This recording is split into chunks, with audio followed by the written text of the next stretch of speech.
Të nderuar televizionistë, përshëndetje, do jemi bashkë në këtë edicion informativ këtu në Drita Televizion. Ju njohim me zhvillimet e ditës. Tirana u kthye këtë të premte në qendër të vëmendjes europiane, duke pritur 47 lider të lartë në samitin e 6 të Komunitetit Politik Evropian. Spektakli diplomatik u shoqërua me përqafime, batuta dhe një moment të veçantë mes Ramës dhe motrës, Melonit, që e bëri kryeministrin shqiptar të ulej në gjunjë përpara saj mes buzëqeshjeve dhe objektivave të kamerave.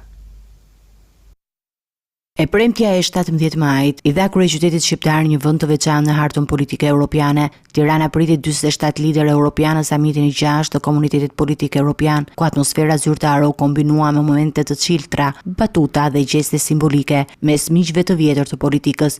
Kryeministri Edi Rama, mikpritës i samitit, nuk e fsheu entuziazmin dhe ndjeshmërinë për këtë moment historik për Shqipërinë. Në pritje të liderëve ndodhi